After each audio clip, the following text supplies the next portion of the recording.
नमस्कार, मी विशाल पाटील। झिरो आवर मध्ये आपल्या सगळ्यांचं स्वागत। आज आपण पाहणार आहोत तिसऱ्या टप्प्यातील 11 मतदारसंघांचं ग्राउंड झिरो कव्हरेज। इतकंच नव्हे तर आजच्या भागात आपण देशातल्या सर्वात मोठ्या लढतीसह राज्यातला संघर्ष देखील पाहणार आहोत। कोणत्या जागेवरून महाविकास आघाडीमध्ये अजूनही दावे प्रतिदावे सुरू आहेत, तर कोणत्या उमेदवारीवरून महायुतीमध्ये संघर्ष पेटलाय, तर कुठे निवडणूक जाहिरातींचं थेट पॉन इंडस्ट्रीशी कनेक्शन जोडलं गेलंय। या सगळ्याच घडामोडींचं विश्लेषण करणार आहोतच। मात्र सुरुवात करूयात 11 मतदारसंघांपासून। राज्यामध्ये तिसऱ्या टप्प्यामध्ये रायगड, बारामती, उस्मानाबाद, लातूर, सोलापूर, माढा, सांगली, सातारा, रत्नागिरी, सिंधुदुर्ग, कोल्हापूर आणि हातकणंगले मतदारसंघांमध्ये मतदान होणार आहे, जिथे आज घडीला राष्ट्रवादी काँग्रेसचे 3, भारतीय जनता पक्षाचे 4 आणि शिवसेनेचे एकूण 4 खासदार होते। मात्र याच भागामध्ये शरद पवार आणि अजित पवारांचं एका अर्थाने राष्ट्रवादीचा मोठा प्रभाव आहे। कारण 2019 साली झालेल्या लोकसभेचा निकाल पाहिला तर राष्ट्रवादीच्या 4 पैकी 3 खासदार याच टप्प्यातील मतदारसंघातून आले आहेत आणि त्यामुळे आता होणारा तिसरा टप्पा हा राष्ट्रवादीच्या दृष्टीने अत्यंत महत्त्वाचा आहे। मात्र आजची राजकीय परिस्थिती जी आहे ती पूर्णपणे बदललेली आहे। राष्ट्रवादी काँग्रेसमध्ये फूट पडली आहे। शरद पवार आणि अजित पवारांनी वाटा वेगळ्या केल्यात। महायुती विरुद्ध महाविकास आघाडी असा सरळ सामना दिसत असला तरी तिसऱ्या टप्प्यात होणाऱ्या 11 जागांवर दोन्ही पवारांची प्रतिष्ठा पणाला लागलेली आहे, हेही तितकंच खरं आहे। तर याच 11 जागांवरच्या ठळक लढती पाहूयात आणि त्यासाठी आपण आता जाणार आहोत आपल्या मीडिया सेंटरला। तर तिसऱ्या टप्प्यातील एकूण 11 लढती त्या ठिकाणी आपल्याला पाहायला मिळणार आहे। यामध्ये राष्ट्रवादीचे सुनील तटकरे विरुद्ध उद्धव बाळासाहेब ठाकरे गटाचे अनंत गीते,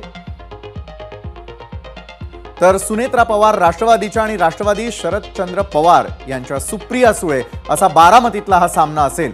त्या पाठोपाठ उस्मानाबादमध्ये अर्चना पाटील राष्ट्रवादीच्या विरुद्ध उद्धव बाळासाहेब ठाकरे गटाचे ओमराजे निंबाळकर असा सामना उस्मानाबाद असेल। त्या पाठोपाठ लातूरमध्ये भाजपचे सुधाकरराव श्रंगारे विरुद्ध काँग्रेसचे शिवाजी काळगे, त्यानंतर सोलापूरमध्ये भाजपचे राम सातपुते विरुद्ध काँग्रेसच्या प्रणिती शिंदे अशा प्रकारचा पुढचा सामना असेल।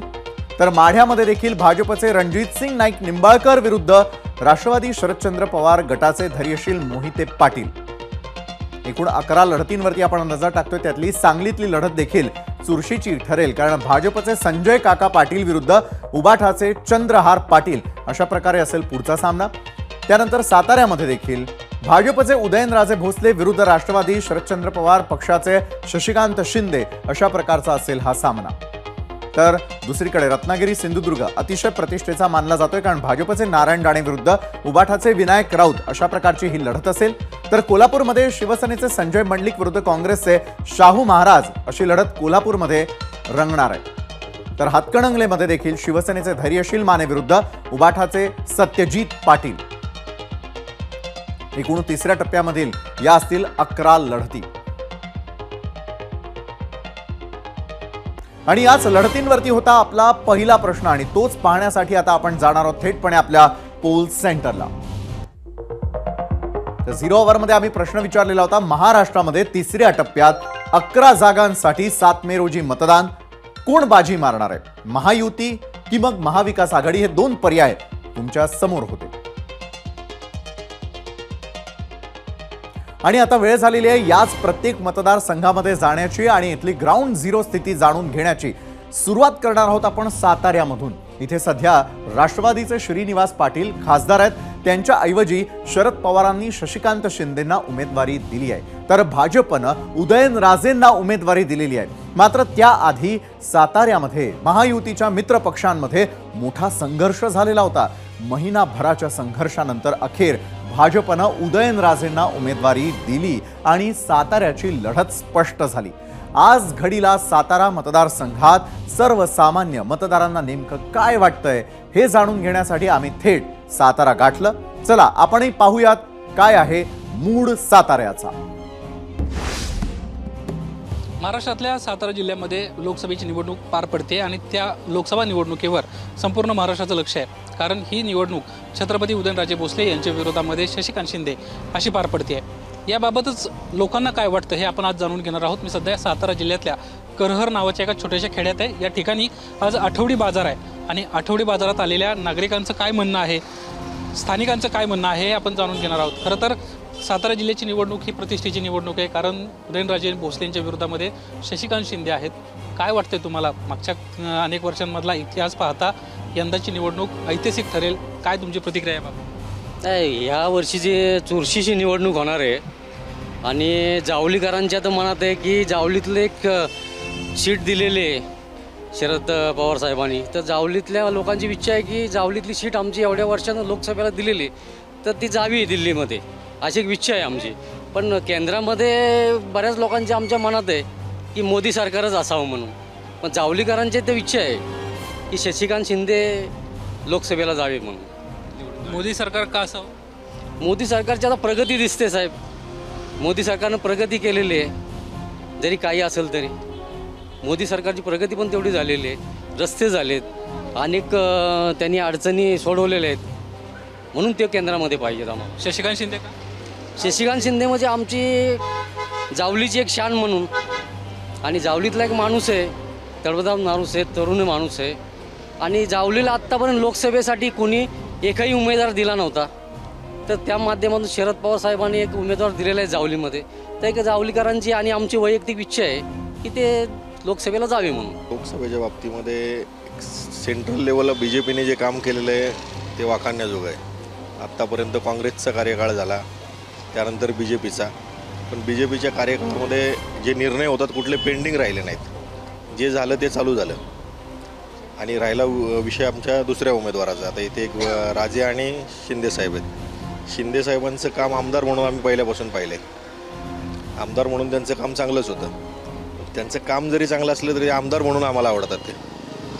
सेंट्रलला आम्हाला BJPच पाहिजे, म्हणून आम्हाला उदयनराजे।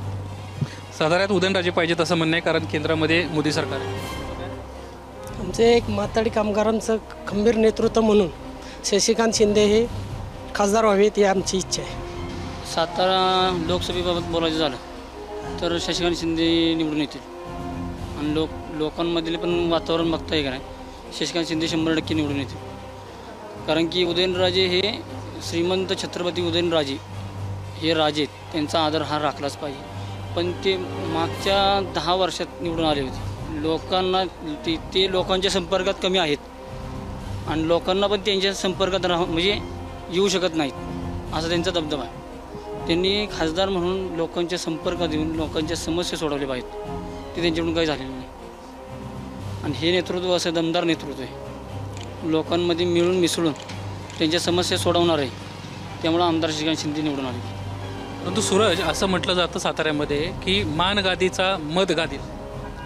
नाही, मानगादीला मत शशिकांत शिंदेंना।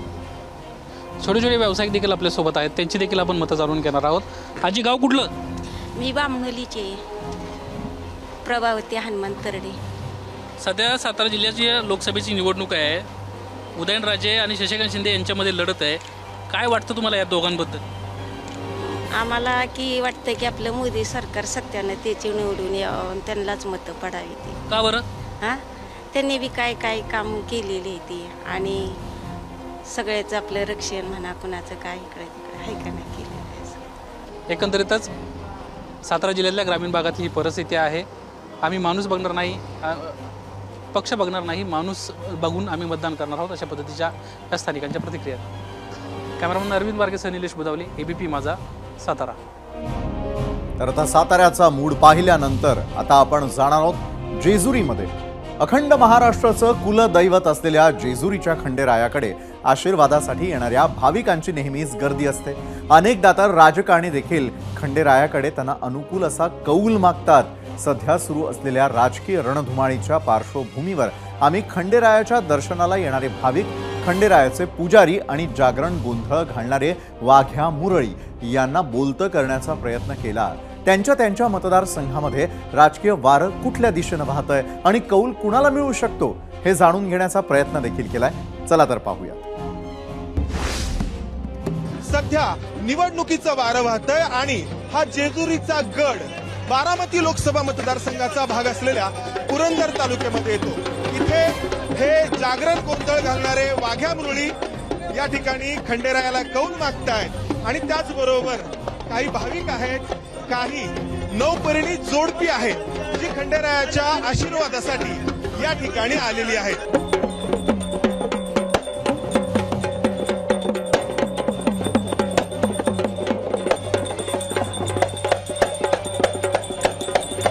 खंडेरायाचा कौल कोणाला मिळणार? मोठी रंगत आहे लढतीत. आता रंगत तर भरपूर आहे, पण कसं असतं, जो प्रजेची सेवा करेल, जनतेची जी सेवा करेल, आमच्या महाराजांचा कौल त्यांच्याच पाठीने.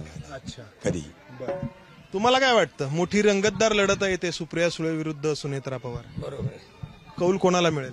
तर आता हे कसं आहे, या ठिकाणी आम्ही कलाकार मंडळी, तर आमच्या स्वतःच्या समस्या म्हणजे काय आहे, जे कलाकार ज्यानंतर ज्येष्ठ होतात त्याच्यानंतर त्यांच्या थकल्यानंतर सरकारने कुठल्या तरी त्यांना मानधनाचा निधी द्यावा, त्यानंतर त्यांचं कुठेही असं काहीतरी हाल होऊ नये म्हातारपणी. आता आम्ही जोपर्यंत आमचे हातपाय चालतात तोपर्यंत आम्ही देवाचं कार्य करत राहतो, पण काही कालांतराने जर आमचे हातपाय थकले तर भविष्यामध्ये आम्हाला काही निधी नाही किंवा मानधन हे मिळालं. म्हणजे तुमच्या समस्या जो सोडवेल त्याला खंडेराया कौल देईल असं तुम्ही म्हणताय.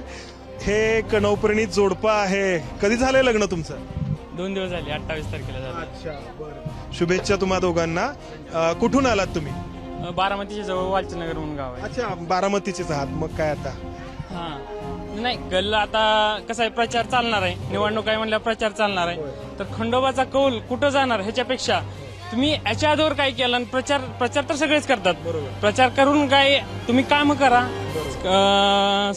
समाजाचे प्रश्न सोडवा, लोकांचे प्रश्न सोडवा, तुम्हाला त्या प्रचाराची गरजच पडणार नाही. काय राजकीय वारं कुठल्या दिशेने वाहते? काय वाटतं? राजकीय तर सध्या बीजेपीच आहे, पण जो चांगलं कार्य करेल त्याला हमखास जय मल्हार पावणार. कोण चांगलं काम करते? बीजेपी चांगलं? मला पण एवढी आयडिया नाहीये, का तर निवडणुकीच्या पिरियड मध्येच राजकारणी लोक फक्त मत मागायला येतात, पण इतर वेळेला बाकी ज्या समस्या आहेत त्या समस्या पण सॉल्व्ह केल्या. आम्ही लेडीज आहे, मी गृहिणी आहे, तर आम्हाला उद्योगधंदा काहीतरी प्रोत्साहन म्हणा, काहीतरी आम्हाला जर भेटलंच तर आम्ही करू शकतो त्या गोष्टीकडे. आता खरं बघायला गेलं तर काँग्रेसच्या काळात गॅस मेन, मी गृहिणी आहे, मेन गॅसचा भाव 400 रुपये होता. आताच्या कंडिशनला 1100 रुपये गॅसची कंडिशन आहे. तर मला 2 मुलं आहेत, आर्थिक सगळा कौल बिघडला जातो म्हणून अशी कंडिशन आहे. ऍक्च्युली सगळा भ्रष्टाचारच आहे, फक्त सत्ता पाहिजे लोकांना, बाकी काय नाही. खंडेरायाकडे लोक कौल मागण्यासाठी येतात. खंडेराया जे बरोबर आहे त्या बाजूनी कौल देतो. तुम्हाला काय वाटतं? ज्या भागातून आला, किती म्हणजे चुकीचं काम झालं. 110 मतं बीजेपीला होती, म्हणजे जन्मतसा कौल त्यांच्याकडे होता. पण हे ज्यांचे 40, त्यांचे 45 असे 3 जण एकत्र आले, म्हणजे लोकांच्या मताला किंमतच नाही. लोकांनी ज्यांना मतं दिली 110 सीटं त्यांची होती. भारतीय जनता पक्षावरती अन्याय झाला तसं नाही म्हणत मी, अन्याय झाला शेवटी त्यांनी पण घेतलंच ना, अजित पवारला घेतलंच की त्यांनी. मग म्हणजे जिथं भ्रष्टाचार आहे त्यांना तिकडे क्लीन चिट देतात, तिकडे घेतात. सगळीकडनं सारखीच आहे, हे येऊ द्या ते येऊ द्या. बंगले त्यांचेच होणार आहेत, फॉर्च्युनर त्यांच्याच असणार आहेत. मंडळी कुठून आलात? भिगवणावरून आलोय मी. इंदापूर तालुका, इंदापूर, बारामती लोकसभा. कोणाची हवा आहे मग? हवा काय दोन्हीची व्याही सारखीच. असं नाही, वारं दोन्ही बाजूने वाहत नाही, कुठंतरी एकाच दिशेने वाहत. दादांचे दादा. अच्छा, दादांचे अजितदादा इंदापूरमध्ये दादांची. अच्छा, बोला. सुनेत्रा वहिनी. सुनेत्रा वहिनी. कशामुळे सुनेत्रा वहिनी? कार्यकर्ते त्यांचे त्या सरचिटणीस आहे, चांगले काम करतात. आपल्यासोबत इथले पुजारी आहेत. खरं तर अनेक नेते या ठिकाणी येतात, सर्वच पक्षांचे या ठिकाणी खंडेरायाला कौल मागण्यासाठी इथे येत असतात. तुमचा काय अनुभव आहे पुजारी म्हणून? पुजारी म्हणून असा अनुभव आहे की सर्वच पक्षाचे इथे भाविक म्हणून दर्शनासाठी सर्वच भक्त म्हणजे देवापाशी मागण्यासाठी येतातच की मला याच्यातनं यश मिळू द्या, आम्हाला विजय करा, आम्ही तुम्हाला भंडारा खोबऱ्याने उधळून करू विजय झाल्यानंतर. असं अनुभव भरपूर जणांना आलेले. खंडोबा नवसाला पावणारा देव आहे. खंडोबा महाराष्ट्राचा कुलदैवत आहे आणि खंडोबाला नवस केल्यानंतर नवसाला पावणारा कुलदैवत आहे खंडोबा, जेजुरीचा खंडोबा. आणि असे भरपूर राजकीय व्यक्ती इथं दर्शनासाठी येतात आणि सर्वांनाच आम्ही आशीर्वाद देतोच की बाबा विजयी होऊन यावं. आशीर्वाद तुम्ही सगळ्यांनाच देता, पण अनुभव काय आहे इथे येणाऱ्या नेत्यांमध्ये? म्हणजे खंडोबाचा कौल कोणाच्या बाजूनी राहतो? सर्व जो येणार भाविक श्रद्धेने येणार आणि तो जो नवसभर बोलतो आणि नवसाला पावल्यानंतर तो येतोच ना. राजकीय कुणी आलं निवडून आल्यानंतर येणारच भाविक देवापाशी. खंडेराया, रक्षणकर्ता, तारणकर्ता, आदर्श असा नेता लोक आपल्या नेतृत्वामध्ये पाहत असतात. नेतृत्वाने प्रयत्न करायचा असतो या अपेक्षांना खरं उतरण्याचा. कॅमेरामन अमोल गवळेसह मंदार गोंजारी, एबीपी माझा, गडजेजुरी. आणि आता जेजुरीमधून आपण जाऊयात पुण्यामधील हिंजवडीमध्ये. आता इथे नेमकी काय स्थिती आहे हे अवघ्या महाराष्ट्राला ठाऊक आहे. इथे राष्ट्रवादी काँग्रेसकडून सुनेत्रा पवार यांच्या विरोधामध्ये विद्यमान खासदार सुप्रिया सुळेंचं आव्हान आहे. या नणंद भावजाईंच्या लढतीमध्ये सर्वात महत्त्वाची भूमिका असेल ती शहरी मतदारांची. म्हणूनच की काय, बारामती लोकसभेचा भाग असणाऱ्या हिंजवडीमध्ये सुप्रिया सुळे आणि सुनेत्रा पवार या दोघींनी जोमानं प्रचार केलेला आहे. पण या प्रचारामध्ये IT अभियंत्यांना भेडसावणाऱ्या प्रश्नांवर कुणी भाष्य केलं का? दोघींपैकी नेमकं कोण त्यांचे प्रश्न सोडवेल? नरेंद्र मोदी, राहुल गांधी ही IT हब उभारणाऱ्या शरद पवारांकडे पाहून यावेळी मतदान करणार? फक्त नेटकरी म्हणून मतदान करणार की शेतकरी म्हणूनही विचार करणार? याबाबत IT अभियंते नेमकं काय म्हणाले हे जाणून घेतलेलं आहे आमचे प्रतिनिधी नजीम मुल्ला यांनी. जगाच्या नकाशावर IT हब म्हणून हिंजवडीची एक वेगळीच ओळख आहे आणि हाच हिंजवडी बारामती लोकसभेचा भाग आहे. या हिंजवडीमध्ये आता लोकसभेच्या अनुषंगाने दोन्ही उमेदवारांनी म्हणजे सुनेत्रा पवार आणि सुप्रिया सुळे या दोघींनीही इथं येऊन जोमानं प्रचार केलेला आहे. त्यांनी वेगवेगळे मुद्दे इथं मांडलेले आहेत आणि याच अनुषंगाने आपण या ITNशी चर्चा करणार आहोत. कारण हे ITNs बारामती लोकसभेसाठी मतदान करणार आहेत. नेमके तुमचे प्रश्न काय आहेत आणि त्या प्रश्नावरती या दोघींपैकी कोणी भाष्य केलं का? मी पुण्यामध्ये जवळपास 15 वर्ष झालो आहे. मला सर्वांबद्दल आदर आहे कारण मला पुण्याच्या बाहेर नाही जावं लागलं माझ्या नोकरी करता. बट अगदी बेसिक्स कन्सर्न्स आहेत आमचे. मी आज 30% टॅक्स पेयर आहे, पण मला पाण्याकरता सेपरेट पैसे द्यावे लागतात. याच्यापेक्षा म्हणजे आणि तत्सम बरेच प्रॉब्लेम्स आहेत. पिण्याचं पाणी, वापरण्याचं पाणी आम्ही पूर्णपणे विकत घेतो. सांडपाणी कुठे सोडायचं याचं काही उत्तर नाही आहे. माझा मुलगा शाळेत जातो, तो एवढी फीस भरतो जेवढी मी 1ली ते 10वी नव्हती भरली. लाईटचं आमच्या इथे काहीही प्रोव्हिजन नाही आहे. मला माहीत नाही आहे कधी लाईट जाणार आहे, कधी राहणार आहे आणि तत्सम बरेच इश्यूज आहेत. पण गेल्या 15 वर्षामध्ये मी हिंजेवाडीमध्ये ज्या पेसने चेंजेस बघायला हवे होते तसे काहीही झालेले नाही आहेत. तुम्ही IT सारख्या क्षेत्रात काम करत असलेल्या लोकांना ज्यांच्याकडनं तुम्ही 30% टॅक्स घेताय, 40% टॅक्स घेताय आणि त्यांना तुम्ही पाणी देऊ शकत नाही, त्यांना तुम्ही लाईट देऊ शकत नाही. महाराष्ट्र लेवलला आय थिंक त्याचं मुख्य कारण जे आहे ते पॉलिसी आहे. महाराष्ट्राची ITS पॉलिसीज ही 2014-15ला आली, नंतर 2023ला आली. 8 वर्ष आपण जर पॉलिसी बनवायला लावतो आणि तेही IT सारख्या वेगवान क्षेत्रात, तर त्याचा रिझल्ट कुठेतरी ग्राउंड लेवलला दिसणारच. प्रचारात हा मुद्दा दिसतोय का? पण प्रचारात हा मुद्दा आम्ही मांडतोय की ह्या गोष्टींची गरज आहे. जसं आता भिंगे म्हणाले की नेत्यांना याची जाण आहे का? होतीये. तर कुठेतरी सेंटरमध्ये एक पार्टी आहे, लोकल काहीतरी दुसरीच पार्टी आहे, त्यांचं एकमेकांशी जुळत नाही आहे, त्याच्यामुळं इतकी डेव्हलपमेंट होत नाही, असंच एक साधारण मत आमचं आहे.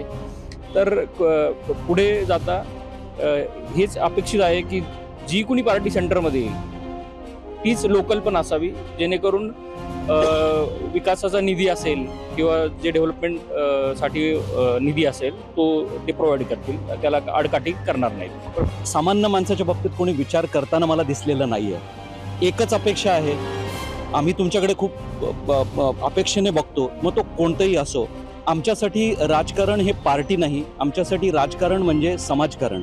तर समाजकारण ज्यावेळेला होतं त्यावेळेला सामान्य माणसाचा जो वर्किंग क्लास आहे त्याच्या बाबतीतला एक सेन्स घेऊन लोकांना सपोर्ट करावं हीच आमची अपेक्षा आहे.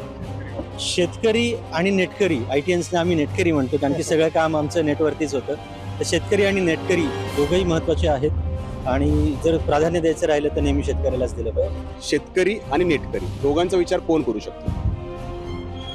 जे गेले 70-80 वर्ष दोघांचा विचार करणारी सरकार असेल आणि जे गेले 20 वर्ष दोघांचा विचार जो रिझल्ट ओरिएंटेड दिसेल अशालाच आम्ही मतदान करेल.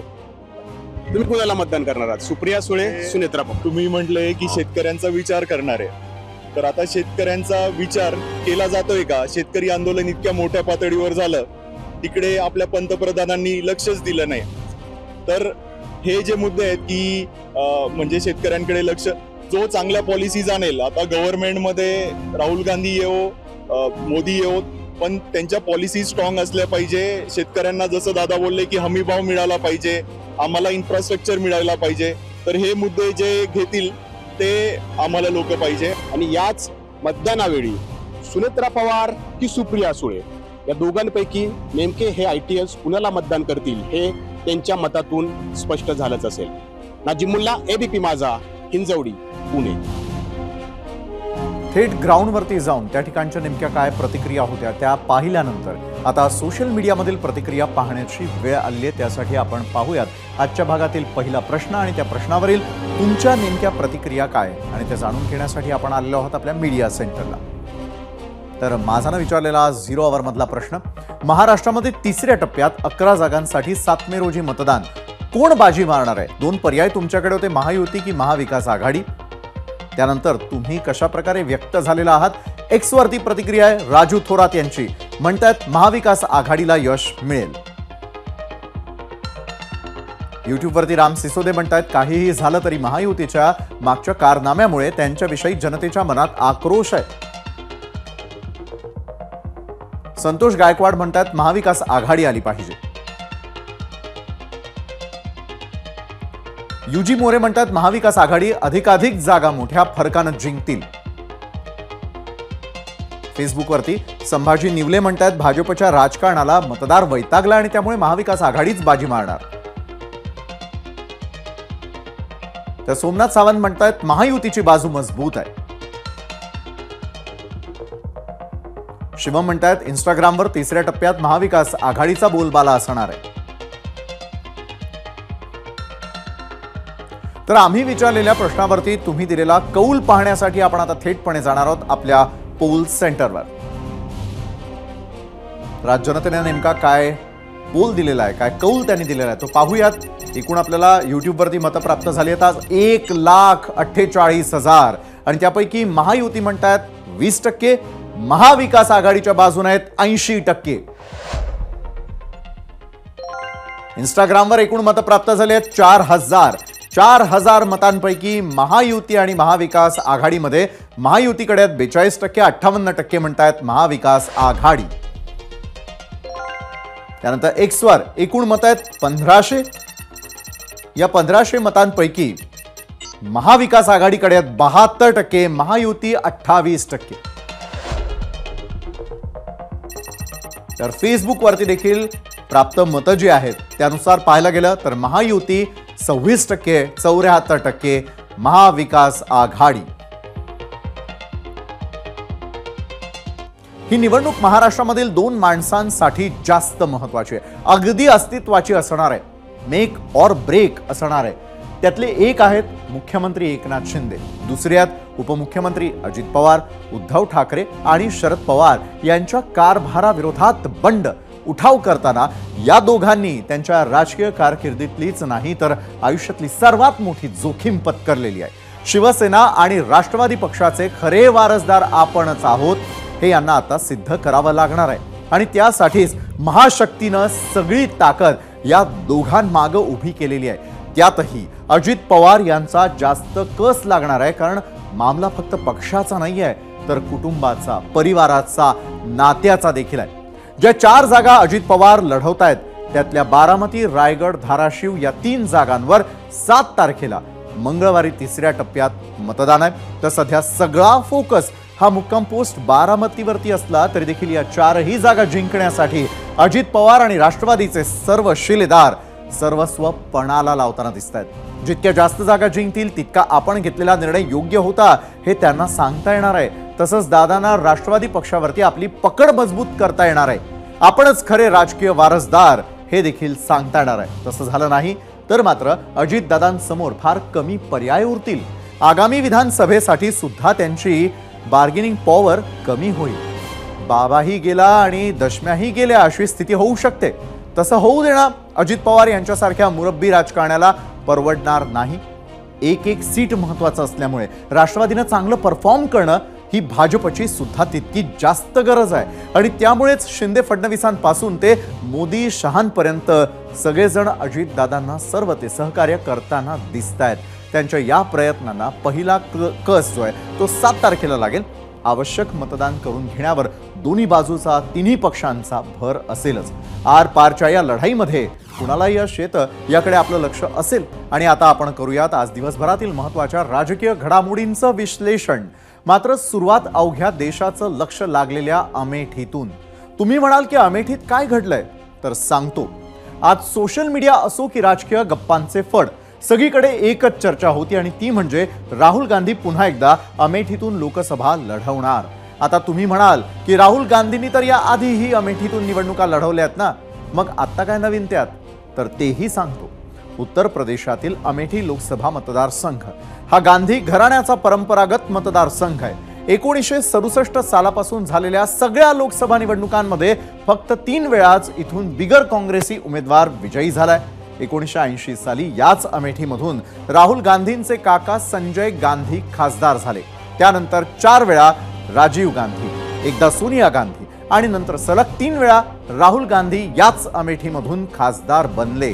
मात्र 2019 साली राहुल गांधींना हा गड भाजपच्या स्मृती इराणी यांनी उद्ध्वस्त केला। खरं तर त्यांनी 2014 सालीही राहुल गांधींविरोधात निवडणूक लढवली होती, मात्र त्यात त्यांना लाखभर मतांनी पराभव स्वीकारावा लागला होता।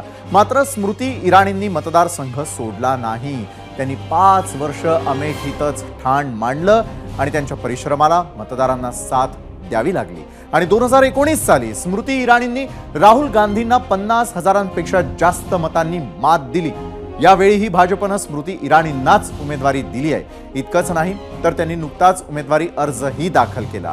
अमेठीत 5व्या टप्प्यामध्ये म्हणजेच 20 मे रोजी मतदान होणार आहे, त्याला अवघ्या 18 दिवस शिल्लक राहिलेत।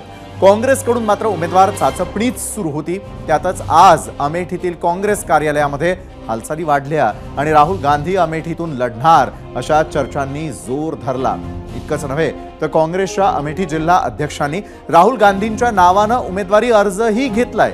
राहुल गांधींनी 2019 साली वायनाडमधूनही उमेदवारी भरली होती, तिथून ते खासदारही झाले। यावेळीही राहुल गांधींनी केरळमधील वायनाडमधून अर्ज भरला आणि तिथलं मतदानही पार पडलंय। दुसरीकडे राहुल गांधींनी या आधीही अमेठीचा निर्णय काँग्रेस वर्किंग कमिटी आणि पक्षाध्यक्ष घेतील असं स्पष्ट केलं होतं। मात्र आजच्या चर्चांचं नीट विश्लेषण केलं तर राहुल गांधीच अमेठीतून उमेदवार असण्याची शक्यता सर्वाधिक बळावते। अवघ्या काही तासांमध्ये अमेठीचा सस्पेन्स संपलेला असेल। तसंच सोनिया गांधींचा मतदारसंघ असलेल्या रायबरेलीतून प्रियंका गांधी लढणार असल्याची चर्चा आहे।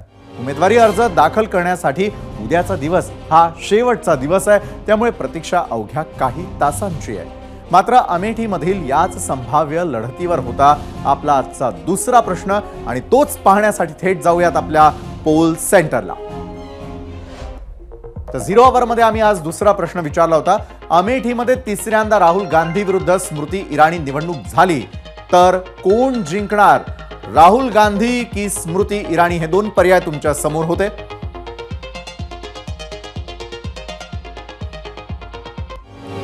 अमेठीमधून आता वळूयात राज्यातील राजकीय घडामोडींकडे। निवडणुकीमध्ये प्रचार हा सर्वच राजकीय पक्षांसाठी उमेदवारांसाठी महत्त्वाचा असतो आणि त्यासाठी कार्यकर्त्यांचा आधार घेतला जातो। पत्रकं छापली जातात, जाहिरातींवर भर दिला जातो आणि सध्या शिवसेना उद्धव बाळासाहेब ठाकरे पक्षाच्या प्रचारातील अशाच एका जाहिरातीवरून भाजपनं रान उठवलंय। ठाकरे गटाच्या जाहिरातीमध्ये पॉर्न स्टारनं अभिनय केल्याचा आरोप चित्रा वाघ यांनी केलाय आणि यावरून ठाकरे गटाच्या नेत्या सुषमा अंधार यांनी देखील पलटवार केला। कोण पॉर्न स्टार आहे की नाही हे आम्हाला माहित नाही, कारण आम्ही अशा प्रकारच्या फिल्म पाहत नाही।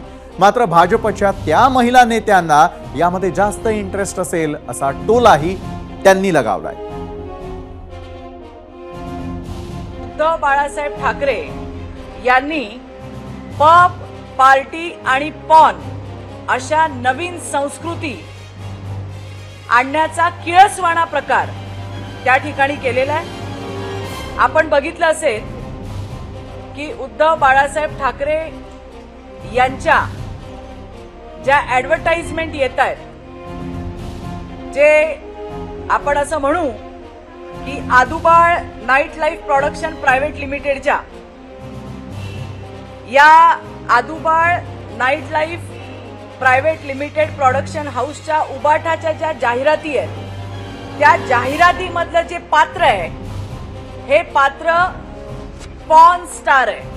त्या कलाकाराच्या कलाकारीबद्दल बोलायचं असेल आणि त्यावर जर आक्षेपच घ्यायचे असतील तर मग नवनीत राणा यांचे आधीचे इंटिमेट सीन असणारी गाणी आणि नंतर त्यांना दिलेली उमेदवारी याबद्दल काय म्हणणं आहे बरं त्यांचं? कंगना राणावतचे ज्या पद्धतीचे चित्रपट आहेत त्यावर काय म्हणायचे त्यांना?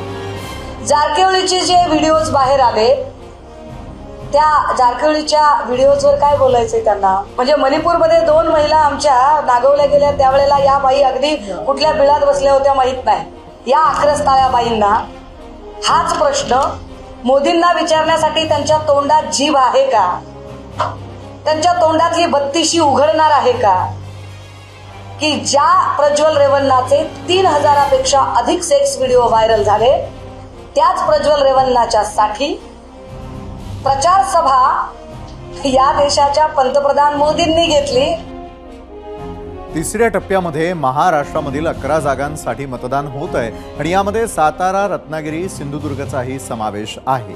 महायुतीकडून छत्रपती उदयनराजे आणि रत्नागिरीमधून नारायण राणेंना उमेदवारी मिळाली आहे आणि या दोन्ही उमेदवारांनी जोरदार प्रचार करत असताना विरोधकांवर जोरदार हल्लाबोल केलाय. तसंच पंतप्रधान मोदींवर टीका करणाऱ्या शरद पवारांना देखील टोला लगावलाय. नाही, आता त्यांचं पण नाइलाज आहे ना, कारण की कोकणात आता कोण नाहीये, खानदेशमध्ये नाही, विदर्भात नाही, मराठवाड्यात नाही, आता पश्चिम महाराष्ट्रातच, ते सुद्धा अख्खेच पश्चिम महाराष्ट्र नाही, 1-2-3 जिल्हे म्हणजे तिथं. त्यामुळे त्यांना भरपूर वेळ त्यांच्याकडे असल्यामुळं ते आता त्यांनी आता माझ्या ह्याच्यात तर 4 त्यांनी सभा दिल्यात. शेवटी व्यक्ती स्वातंत्र्य 4 काय 40, आता भरपूर वेळ म्हणल्यानंतर कोकण सभा घ्यायच्या तर त्या सुद्धा ते घेऊ शकतात. 4 वेळा मुख्यमंत्री महाराष्ट्राचे, 12 वर्ष केंद्रीय मंत्री, संरक्षण मंत्री 2 वर्ष, काही करू शकले नाही. आणि आता शरद पवार आयुष्यात अस्वस्थ झाले असते एखाद्या विषयासाठी 84 वर्ष नाही जगले आणि आमच्या मोदी साहेबांना औषध नाही, तुमचं सरकार गेल्याशिवाय माझी अस्वस्थता, आमचं सरकार जाणार नाही. 400 खासदार येऊन आमचं मेजॉरिटी सरकार मोदी साहेब तिसऱ्यांदा पंतप्रधान होणार. शरद पवारांवर महायुतीकडून टीका होत असताना शिवसेना उद्धव बाळासाहेब ठाकरे पक्षाचे नेते आणि रत्नागिरी सिंधुदुर्गचे उमेदवार विनायक राऊत मैदानामध्ये उतरलेले आहेत आणि त्यांच्या समोर नारायण राणेंचं आव्हान आहे. लोकसभेमध्ये कॉपी करून पेपर सोडवता येतं आणि येत नसल्याचा टोला राऊतांनी राणेंना लगावलेला आहे.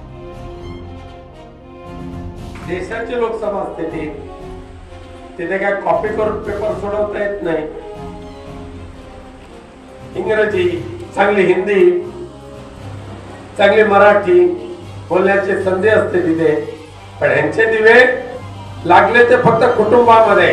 पण मला ज्या वेळेला प्रश्न विचारतात ना, काय केलं 10 वर्षामध्ये, होय मी सांगतो 10 वर्षामध्ये मी ह्या कोकणमध्ये एकही राजकीय हत्या होऊ दिलेली नाही. सांगलीतही 7 मे रोजी मतदान होत आहे. महाविकास आघाडीतल्या नाराजी नाट्यामुळे सांगली चर्चेत होतं. उद्धव ठाकरेंनी चंद्रहार पाटलांना अचानकपणे उमेदवारी जाहीर केली आणि काँग्रेसकडून इच्छुक असलेले पण उमेदवारी न मिळाल्यामुळे नाराज झालेले विशाल पाटील अपक्ष म्हणून रिंगणात उतरले, तर महायुतीकडून संजय काका पाटील मैदानामध्ये उतरले. या तिरंगी लढतीमध्ये कोण बाजी मारणार याची प्रत्येकाला उत्सुकता आहे आणि सांगलीच्या याच जागेवरून महाविकास आघाडीमध्ये झालेल्या नाराजी नाट्यावर आज शरद पवारांनी मोठा खुलासा करून खळबळ उडवली. सांगलीच्या जागेवरून नेमकं काय घडलं याचा खुलासा शरद पवारांनी केलाय. सांगली एकच असते की जिथं आमच्या चर्चा न होता निर्णय चर्चा झाली. म्हणजे आम्ही एकदम संध्याकाळी 3 वेळेस पाहिजे इथं उमेदवार आहे. म्हणजे आम्ही शोध घ्यायला लागलो कोण आहे बाबा, त्यांचं कॉन्ट्रिब्युशन काय वगैरे वगैरे. हे एक्सेप्शन फक्त सांगलीच्या बाबतीत झालं, बाकी काय अशी स्थिती आहे. महाविकास आघाडीच्या आतल्या गोटातल्या बातम्या समोर येत असतानाच आज महायुतीमधल्या उमेदवारांनी अर्ज भरले. कल्याण डोंबिवलीचे महायुतीचे उमेदवार डॉक्टर श्रीकांत शिंदेंनी आज कुटुंबियांच्या उपस्थितीमध्ये आपला उमेदवारी अर्ज दाखल केला. अर्ज दाखल केल्यानंतर श्रीकांत शिंदेंनी जोरदार शक्ती प्रदर्शन केलं. यावेळी काढण्यात आलेल्या रॅलीमध्ये मुख्यमंत्री एकनाथ शिंदे, उपमुख्यमंत्री देवेंद्र फडणवीस आणि सार्वजनिक बांधकाम मंत्री रवींद्र चव्हाण, मनसे आमदार राजू पाटील, राष्ट्रवादी काँग्रेसचे आनंद परांजपे उपस्थित होते. श्रीकांत शिंदेंनी विजयी हॅट्रिक साजरी करण्याचा विश्वास देखील यावेळी व्यक्त केलेला आहे. लोकांचा उत्साह, प्रेम, सगळेच पक्ष जे आहेत एकत्र आलेले आहेत. हे चित्र कधी बघितलं नव्हतं तुम्ही, हे चित्र आज पाहताय. कल्याण लोकसभेमध्ये, डोंबिवलीमध्ये सगळ्यांमध्ये उत्साह आहे, जोश आहे, जल्लोष आहे. मला वाटतं लोकांचा प्रेम आहे, विश्वास आहे, जे केलेलं काम आहे, मोदी साहेबांनी केलेलं काम आहे, या राज्यामध्ये केलेलं काम आहे, त्याच्यावरती लोकांनी भरभरून जे आहे लोकांचं प्रेम आहे, विश्वास आहे आणि त्याच्यामुळे जे आहे आज हे चित्र आपल्याला पाहायला मिळतंय. राज्यामधील 5व्या आणि अखेरच्या टप्प्यासाठी आज महायुती आणि महाविकास आघाडीच्या उमेदवारांनी शक्ती प्रदर्शन करत अर्ज दाखल केले. महिनाभरापासून रखडलेल्या नाशिकचा तिढा काल सुटल्यानंतर आज शिवसेनेकडून हेमंत गोडसेंनी अर्ज दाखल केला. यावेळी मुख्यमंत्री एकनाथ शिंदे, दादा भुसे, भाजप नेते गिरीश महाजन आणि राष्ट्रवादीचे नेते छगन भुजबळ उपस्थित होते. तर दिंडोरीमधून भारतीय जनता पक्षाच्या उमेदवार डॉक्टर भारती पवार यांनी उमेदवारी अर्ज भरलाय.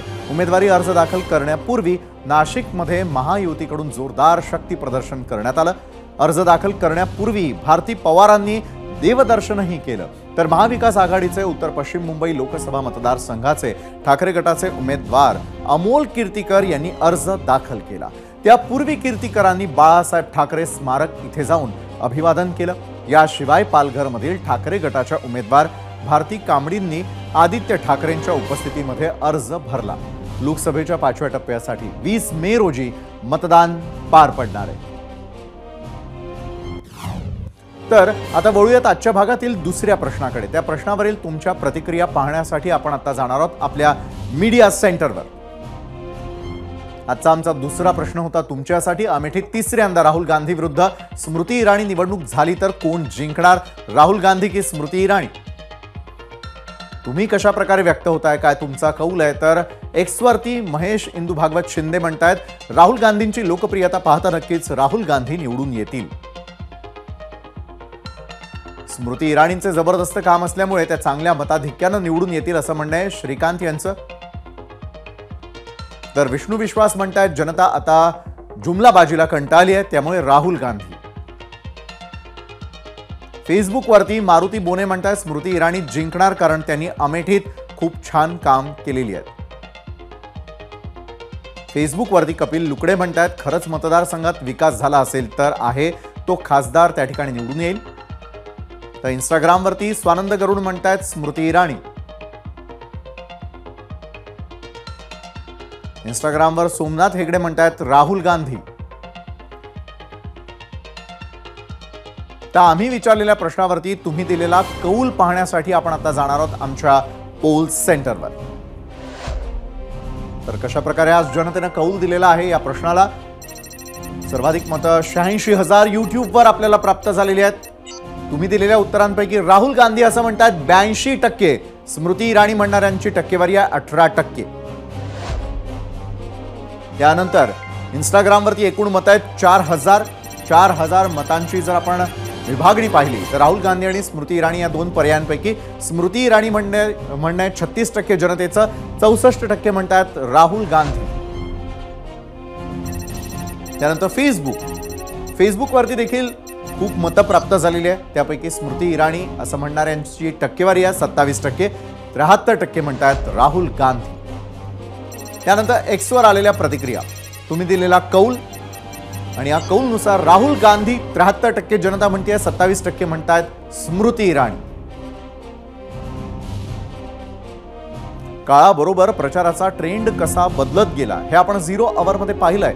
ऑप्टिक या शब्दाला आलेलं महत्व सुद्धा मी तुम्हाला सांगितलंय.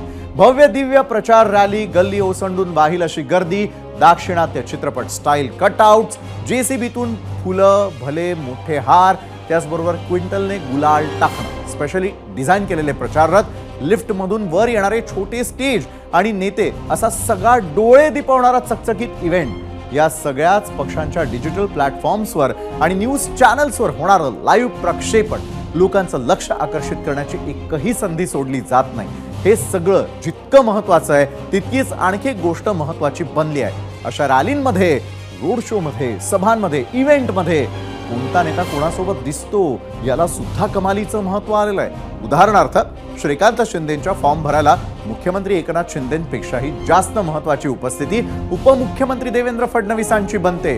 कोल्हापुरामध्ये शाहू महाराजांसाठी काँग्रेस नेत्यांपेक्षाही जास्त शरद पवार आणि उद्धव ठाकरे मंचावर दिसणं महत्वाचं ठरतं. बारामतीमध्ये सुनेत्रा पवारांच्या रॅलीत अजित पवारांपेक्षाही फडणवीस आणि शिंदे दिसणं गरजेचं बनतं आणि त्यामुळेच पंतप्रधान नरेंद्र मोदींच्या प्रत्येक सभेमध्ये देवेंद्र फडणवीस काही स्थानिक नेत्यांना हाताला धरून मोदींशी ओळख करून देताना दिसतात. तीनही पक्ष, त्यांचे शीर्षस्थ नेते, कार्यकर्ते सगळे एक दिलानं सोबत काम करतायत हे मतदारांच्या मनावर ठसवणं गरजेचं बनतं आणि याचीच जाणीव आपल्या राजकारण्यांना आहे आणि त्यामुळेच असा शो ऑफ स्ट्रेंथ, शक्ती प्रदर्शन समोर मांडलं जात असतं. या शो ऑफ स्ट्रेंथला, शक्ती प्रदर्शनाला पारंपरिक मतदार आणि काठावरील मतदार भुलतात का, यावर ते कुणा समोरचं बटण दाबतात हे देखील अवलंबून असेल.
एबीपी माझा, उघडा डोळे बघा नीट.